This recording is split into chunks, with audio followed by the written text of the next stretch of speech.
বছরে বেগুনের ফলনটা বেশ ভালোই হয়েছে। এগুলা বাজারে বিক্রি করতে পারলে বেশ ভালোই লাভ করা যাবে। আর এবছর বাজারে বেগুনের চাহিদাও ভালো। যাই, এখন বাসার দিকে যাই, অনেকটা বেলা হয়েছে। বাসায় এসেছো? হাত মুখ ধুয়ে আসো, আমি তোমার জন্য খাবার বাড়ছি, এসে কিছু খেয়ে নাও। এবারে বেগুনের ফসল বেশ ভালোই হয়েছে। এগুলো বাজারে বিক্রি করলে বেশ ভালোই লাভ করা যাবে এবছরে, আল্লাহ ভরসা। তুমি এখন বেশি কথা না বলে খেয়ে নাও। আরে মিশকে, তুমি এখন কোথায় যাচ্ছ? আরে মামা, আমি তো তোর কাছেই যাচ্ছিলাম কিছু কথা বলার জন্য। এবার তো তুই আর আমি ছাড়া গ্রামে কেউ বেগুন চাষ করেনি, তাই ভাবছিলাম এবার বাজারে বেগুনের চাহিদা বেশ ভালোই, তাই বেগুনগুলো বেশ চড়া দামে ছাড়তে হবে, তাহলে আমাদের এবছর ডবল মুনাফা হবে। এটা তুমি কি বলছো মামা? যদি আমরা সুযোগের ফায়দা তোলে বেশি দামে বেগুন বিক্রি করি, তাহলে গরিব মানুষরা কি করে খাবে? এটা তো তাদের ওপর অন্যায় করা হবে।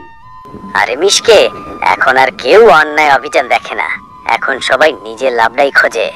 তাই বলছি এবার বেগুনের বেশ ভালোই দাম হবে, তাই বাজারে বেগুনগুলো চড়া দামে ছাড়লে আমরা ডবল মুনাফা করতে পারবো। না না মামা, আমি এটা করতে পারবো না। আমার অল্প কিছু লাভ হলেই হয়ে যাবে, আমার ডবল মুনাফা করার দরকার নেই। ভালোভাবে বললাম, বুঝলে না? পরে যদি ব্যবসায় লস হয় তখন আমাকে বলতে আসিস না, আমি তো চড়া দামেই ছাড়বো। তুমি চড়া দামে ছাড়লে ছাড়তে পারো মামা, আমি চড়া দামে ছাড়তে পারবো না। তুমি এখন থাকো, আমার একটু কাজ আছে। এবার মনে করেছিলাম বেগুনগুলো বেশ চড়া দামে বিক্রি করে ভালোই লাভ করতে পারবো, কিন্তু এই মিশকের জন্য মনে হয় আর সেটা হবে না। কেন? মিসকে আবার কি করলো? তুই তো জানিসই এবছর আমি আর মিশকে ছাড়া আমাদের এলাকায় কেউ বেগুন চাষ করেনি, আর বেগুনের ফলনও বেশ ভালোই হয়েছে।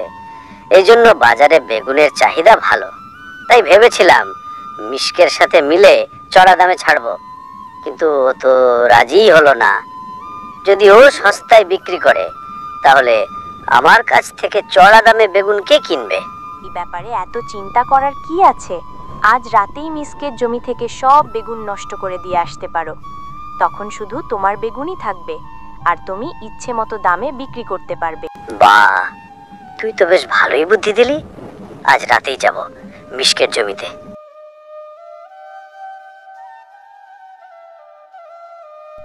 এ কি, এত বড় সর্বনাশ কে করলো আমার? আমার তো সব শেষ হয়ে গেল। কি হয়েছে? তুমি এমন মুখ ভার করে বাসায় আসলে কেন? তুমি মন খারাপ করো না, কিছু একটা ব্যবস্থা ঠিকই হয়ে যাবে। আল্লাহ কপালে যা রেখেছিলেন তাই হয়েছে, তুমি এখন মন খারাপ করো না। দেখি,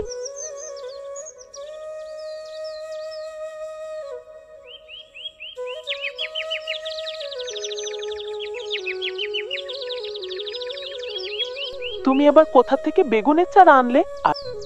রাস্তা দিয়ে আসার সময় একটা বাচ্চা মেয়েকে দেখলাম চারাগুলো বিক্রি করছে, তাই সেখান থেকে একটা নিয়ে এলাম।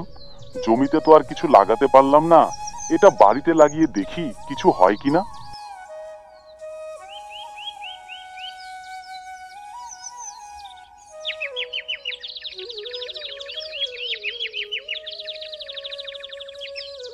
আরে, গাছটা একটা রাতের মধ্যেই কত বড় হয়ে গেছে। দেখেছো, গাছে একটা হলুদ রঙের বেগুন ধরেছে। আরে, এটা তো সোনার বেগুন মনে হচ্ছে। এই গাছটা নিশ্চয়ই জাদুর গাছ। দেখতে পাচ্ছ না, এক রাতে এত বড় হয়ে গেছে। আল্লাহ আমাদের দিকে মুখ করে তাকিয়েছেন, আমাদের আর কোনো অভাব থাকবে না। এই বেগুন বিক্রি করলে আমরা অনেক টাকা পাবো। হ্যালো বন্ধুরা, গল্পটি যদি ভালো লেগে থাকে চ্যানেলটিকে সাবস্ক্রাইব করে দাও এবং পাশে থাকা বেল আইকনটিতে প্রেস করে দেও। আর প্রতি সপ্তাহে নতুন নতুন ভিডিও দেখার জন্য আমাদের পাশেই থেকো। ধন্যবাদ।